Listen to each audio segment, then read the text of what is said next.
All right, so I am at Ka-blam.com, that is Ka-blam.com, on the main page right now, and I am going to give you my review of Ka-blam digital printing and so much more since 2005. It's their print on demand and their e-store, and then I'm going to show you, personally sitting down at my kitchen table, what the comics look like when they're printed, and finally I'm going to show you how I have it set up to sell on my website, because, well, we'll get to it, but the Indie Planet store, you can't sign comics, and it's an awful website. So this is the Ka-blam website. This is just for the printing services. And you can look, they have the login, log out. It does keep you logged in generally over time, and they have all sorts of blog posts, stuff about shipping costs.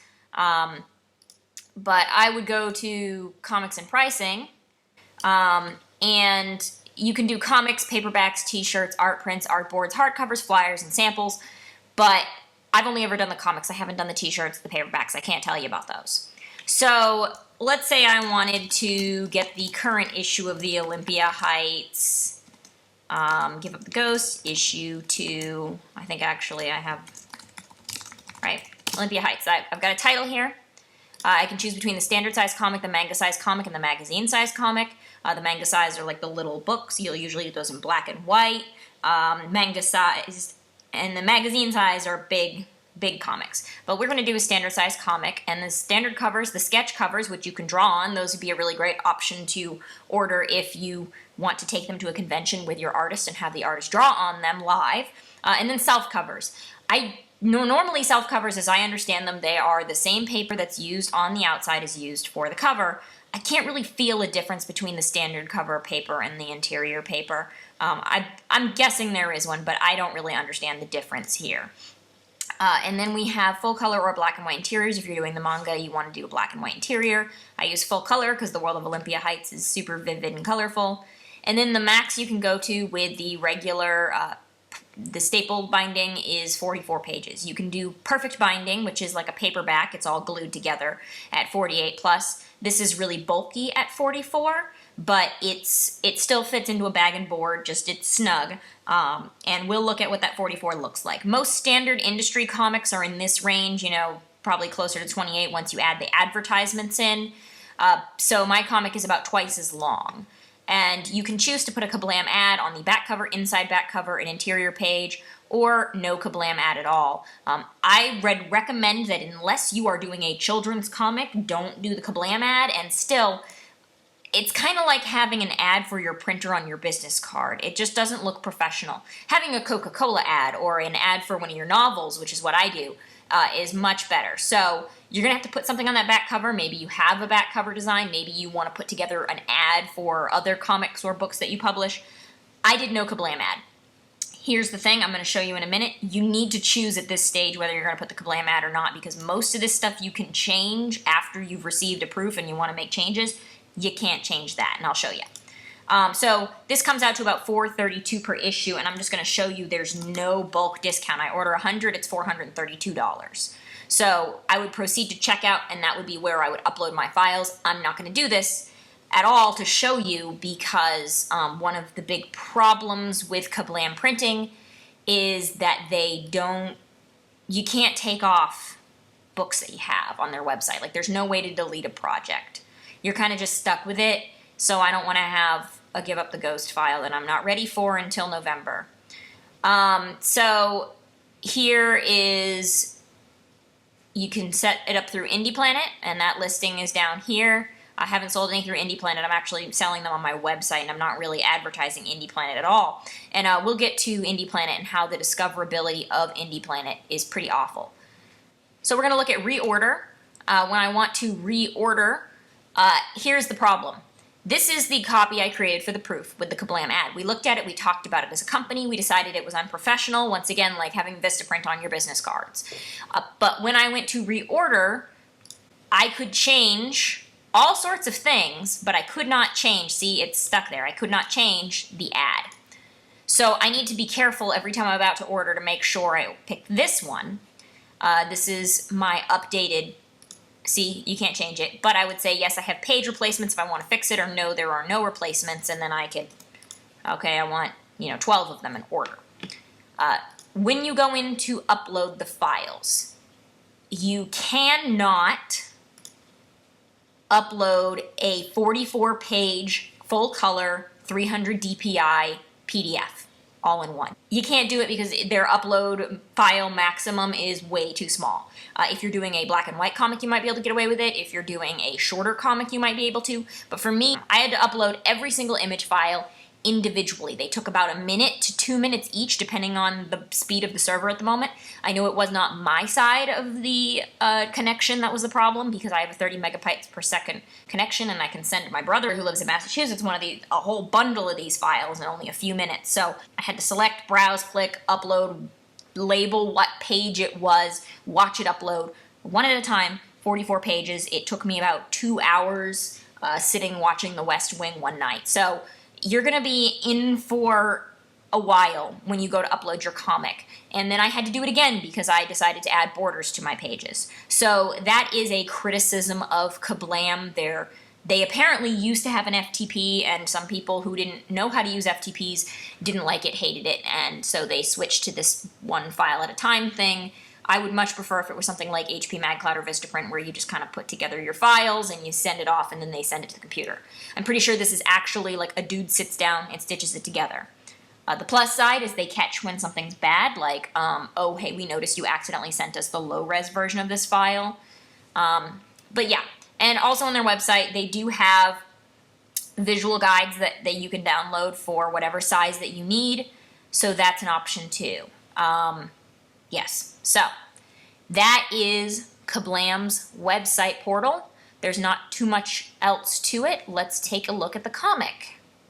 All right, so we're at Indy Planet, which, as you'll see, it says it's a Ka-blam company, so they are affiliated. You do list directly through the Ka-blam website once you get your tax stuff. And they boast the greatest selection of independent comics available anywhere, ever. Thousands of comics print on demand, and you can look at some of these comics are higher quality than others, but anybody pretty much can sell through here, so you're going to get some good stuff and some garbage. Like that looks amazing. I don't know what it looks like inside, but that's gorgeous. So here's the thing. You can have it surprise me and it'll find you something. You can flip through by category.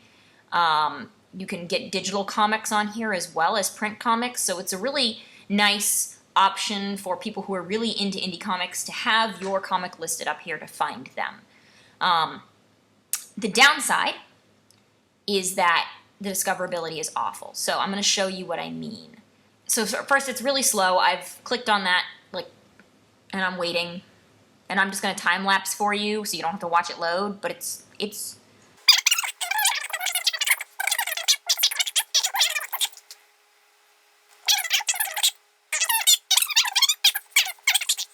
look at that, and we just finally got the search to come up. So watch. I'm going to type Sam Albro, who's the artist of my comic. Nothing found for that name. Try again. But I'm going to type Cockroach Man, which is his comic. And oh look, the Interminable Cockroach Man popped up. Great. Well, I'm going to click on it.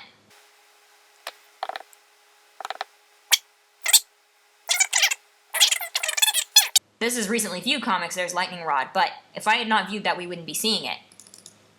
I can't click on any of these names. I don't see any oh, here we go. Publisher Sam Albro. Well, that's great. We've got Publisher Sam Albro, but he published this comic. He drew my comic, but I published my comic. There's no people who bought this comic also bought or similar. You can add reviews, although when no one's discovering it, no one's going to be reviewing it.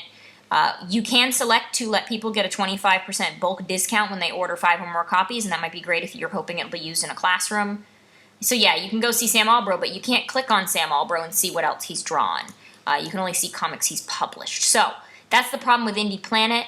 Aside from the fact that when people order that comic from Indy Planet, they're not going to get it signed. The big problem is that the discoverability, it's a slow website, the artists aren't linked up, and the search function can't even find by artist. It only knows title. So if you don't already know another title that the artist or the author has worked on, you're not going to find it here. And that's why I think it would be a good idea to get your comic up on Kindle for discoverability, to have your website to get it on iBooks, to get it on Comixology if you can. And if you want to sell paperbacks through Amazon, if you can handle that, that would be good too. But definitely the PayPal buttons on your website are necessary because Indie Planet needs some work. All right, so here we are with the final printed product. I've taken one out, so this has been opened, but this is basically how they come shipped to you in, well, it's saran wrap. So, let's take a look at the comic. This is a dozen 44-page comic, so you can kind of get an idea of how bulky that is. Here's my comic. This comic is a lot of flat color blocks, not a ton of hatching and shading in the backgrounds, but there are some gradients, and they blend very gradually. The flat color is free from banding. Banding is that effect that you get on your home printer when you print something with a lot of solid color where you get stripes in it. And this doesn't have any of that noticeably. And that's good because digital and offset printers both have problems doing that well. So large fields of color seem to come out very nicely. This is the second batch of comics I've ordered. The first batch was the same way, so I think this is a consistency thing. It's good. Color fidelity. Color fidelity, to me, you know, I'm not holding it up in front of my computer right now, but to me this looks like what I colored. I don't really see any difference here. Nothing sticks out as, well, that's too yellow, that's too pink. So I'm going to say color fidelity is solid. Let's talk about cropping. This is 44 pages stapled. This is really pushing the limits of this kind of saddle stitch binding. Saddle stitch, it's stapled. When you squeeze this too much, you can see here there's some cracks because this is a thicker, more cardstock-like paper. Barely fits into a bag and board. Does have this big gap where you can clearly see the center fold here, which is these pages. But as for trimming, which I promised, I put black borders around the edges, and I did these with a Photoshop action in order to make sure they were perfectly consistent. And you can see I've got, let's move two different pages here. And it's hard to see with all of these behind it. I'll try to catch them in the light. You can see there's a difference in the thickness of the border. The border chopping is not entirely consistent. That's why I'd make sure, like, see, it's really thin here. I'd make sure you have a good-sized border on your images. I recommend the border, especially because the cropping is so inconsistent. We had some tension with some elbows right at the edges of panels, that kind of thing, when we didn't have the borders.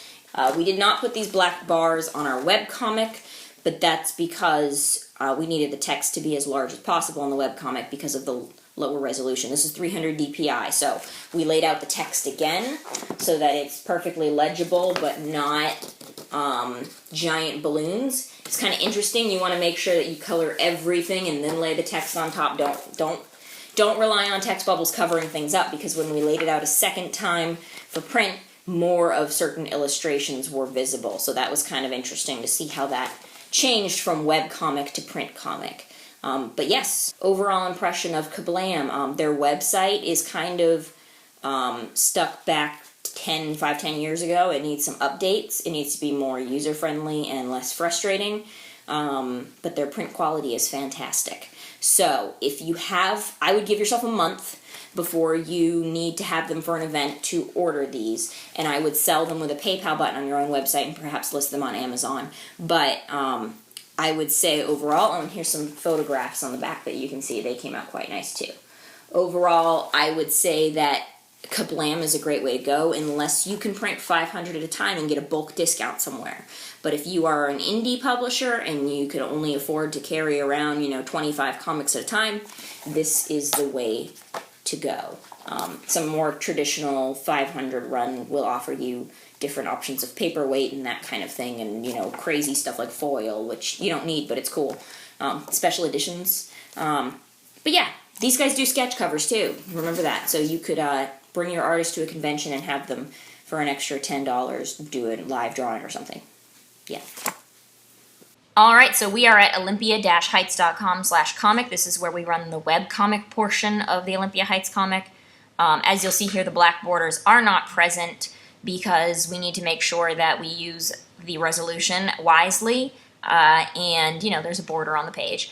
And make sure that this text, which we're going to lay out again when we want to do print, is as legible as possible in the size. So we have the website set up. You can browse through the webcomic. You can go back to the first issue, which is what you just saw. But here we have buy. We have swag, but if you just click on buy, it takes you to a page where every issue will be listed. And this is issue 1, Lightning Rod, and that'll link you back to the start of the issue. But you can pick your tab here. We have print, Kindle Fire, iBooks, and Comixology is coming, but they're really slow on approval for Indy. So print, 44-page print edition, get it now, and what you'll see is this does not bring you to Indy Planet. This brings you to Matter Deep Publishing and down to a anchor link for comics, where we have the Olympia Heights comic, issue number 1, Lightning Rod. I need to update this because we totally have it now. Add to cart. So that is how I have it set up with a PayPal button, because Indy Planet is awful.